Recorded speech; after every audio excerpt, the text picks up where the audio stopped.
Ngayong hapon po sa ating lahat.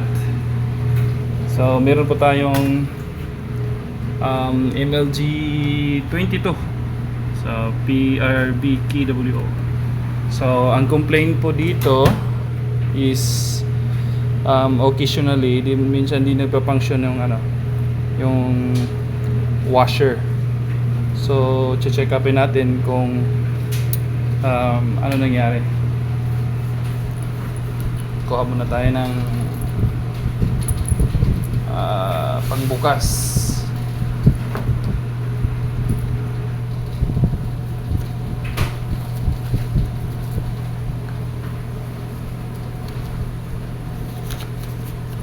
Ano ba yan?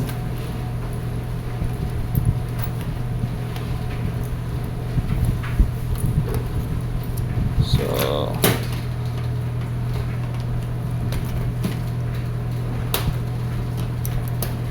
ang suspecha ko dito is itong minsan din nagpa-function yung keypad yung sa washer banda. So check muna natin yung kung nakakabit ba na sabi ng attendant meron yung dito parang lock, ayan. Tapos ipo-push mo lang yan, tapos ito, ayan, yung lock na yan, push mo lang pababa, tapos mahihilan mo yan tayo palabas. Tapos meron tayong ang tawag ba dito, star alin, yun yung hindi ko alam yung exact term, basta yung importante yung may butas sa gitna. Kasi ganito yung itsura ng kanyang bolt. So bubuksan na natin yung apat na ito, isa, dalawa, apat, yung pinakabanda talaga na screw. Tanggalin na natin. One hand muna tayo kasi wala tayong katulong. Kaya mo na lang na nakabukas yung or naka-on. Tapos dahan-dahan na lang. So minsan nagpa-function, kadalasan hindi. So ang ginagawa ng attendant is kailangan pa niyang i-reset para makapag-load siya ulit.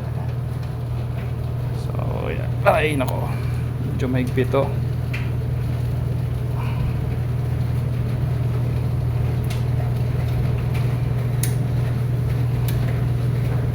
Yan yung apat na yan. Apat.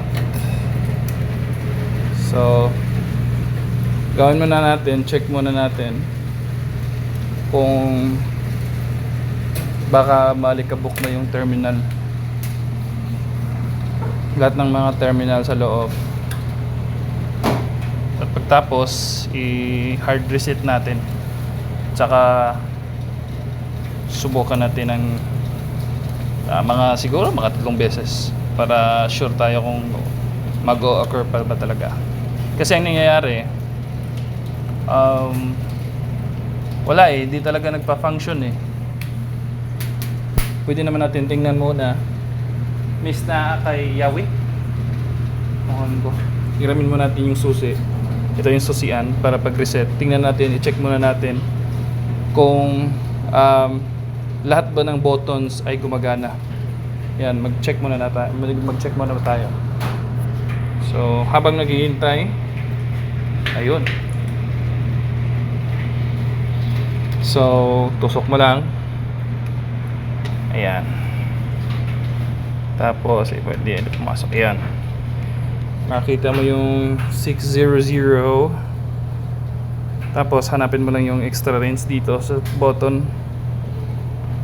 Tapos pag nag-delicate sa 600 na,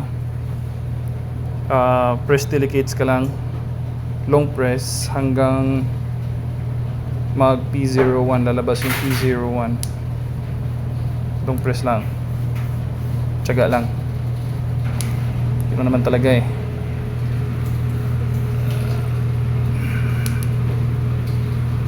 Yun. Ayaw yata. Baka may problema na dito sa ano. May problema na talaga sa buttons. Pero sa tingin ko hindi naman kasi ito yung delicate ayaw talaga. Tagal. So long press lang natin. Ayan. So pag lumabas ng P01, hanapin mo lang yung P05. P05 tapos ito yung ginamit yung press, yung extra rinse para mag-change to 1 hanggang 5. So pagkatapos pag nakarating na tayo sa 5, start na lang natin. Tapos maglalagay ang test. So ito yung 6 buttons na check natin kung gumagana pa ba siya o hindi. So yung 1, yung power wash 1, normal 2, delicate 3, 4 yung temperature, extra rinse yung 5, saka 6 yung start. So so far so good. Punta na tayo sa next na titingnan natin. Sa loob naman. Paano ba to? Magugulo muna. Kasi ako lang mag-isa bro. So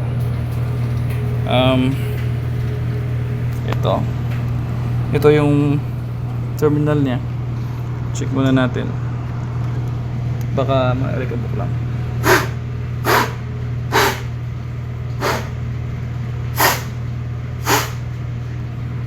Iipan muna natin. Parang may magic na pag-ihip ba. Tsaka dito yung brown na ito. Yung brown is for communication wire for the sa dryer. Tsaka yung blue sa baba, ito for communication wire for sa washer. Ayan. So check muna natin. Mahigpit ba? Okay, check muna natin. Tapos ang gagawin natin, hugutin muna natin. Off muna natin kasi testing tayo. Hugutin muna.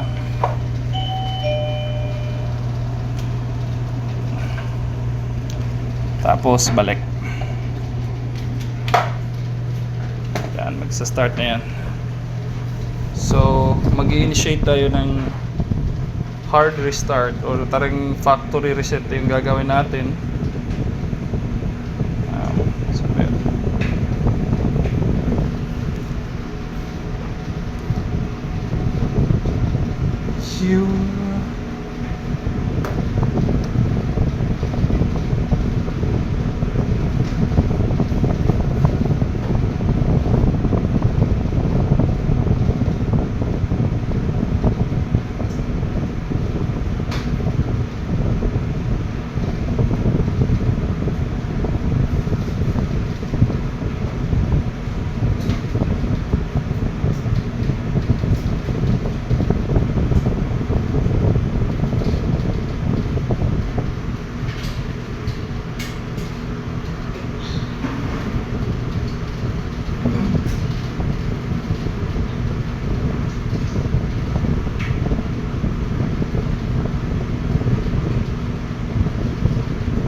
So ang gagawin natin ngayon is magfa-factory reset tayo. Ganun pa rin. Parang normal reset lang. Buksan muna natin. Hirap. Ganun talaga pag mag-isa. Ayan. Um, hard reset natin or factory reset natin. Lagyan mo lang ng susi. Tapos pa left. Tapos extra range, delegates, continue na putol. Continue natin. Factory reset tayo. So ito muna si extra range, tsaka lalabas yung delegates. Si delegates muna P01, tapos hanapin yung P09. Ayan, P09, tapos start, tapos extra temperature. Yan, lalabas na yan. So pag lumabas yan, sasabayin lang yung temperature tsaka start button. Yan, lalabas yung res. Pagkatapos lumabas ng res, bunutin lang yung power supply hanggang 5 seconds. 3, 2, 1. Tapos balik. Tapos balik. Tapos bukas yung pinto. Yan, 0. Tapos bukas yung pinto. Ayan. So tingnan natin kung magpa-function na ba siya ng normal. Kung responsive na ba siya sa command na binibigay natin. Lagyan mo natin ng screw. Kahit isa lang para huwag malaglag. Sakit yun. Yan. Tapos lagay mo natin yung screw. Ayan. Tapos apat to apat. Balik mo natin. Low.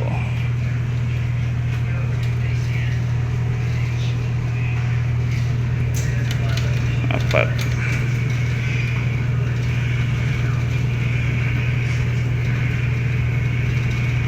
Tapos magte-testing tayo. Lagay muna natin yung soap dispenser ba. Lagay muna natin. Balik muna natin para di kakalat yung tubig.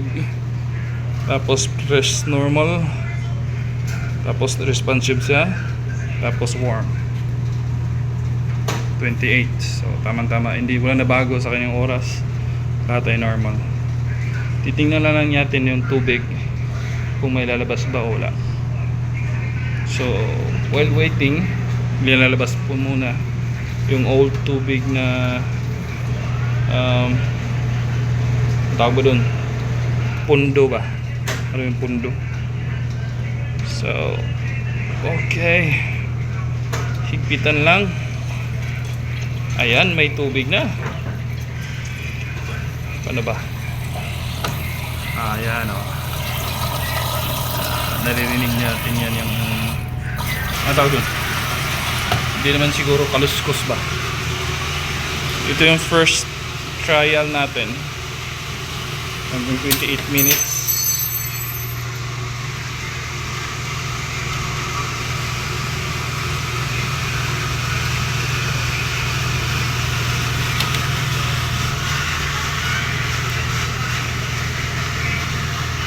So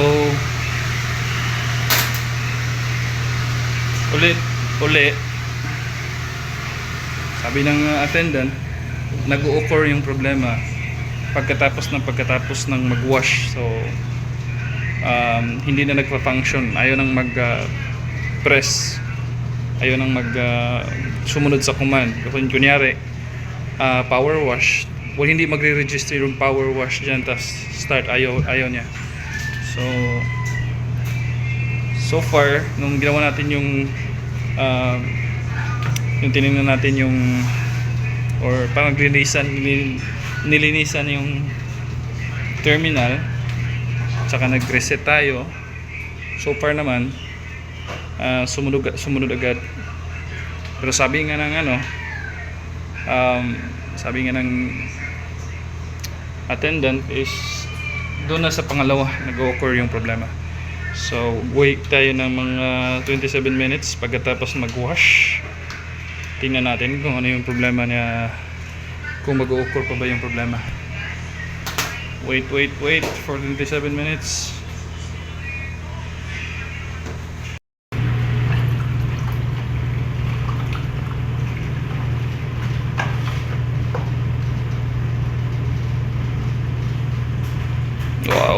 Wow. So, nag-response agad yung second try. Hintay ulit tayo ng pangatlo para sure tayo bago tayo lumabas. So, skip muna natin. Balikan natin mamaya. So guys, ito na yung pang finale, pangatlong trial. At nag-feel, nag-response siya agad. Walang error na lumabas, normal na talaga. Thank you for watching.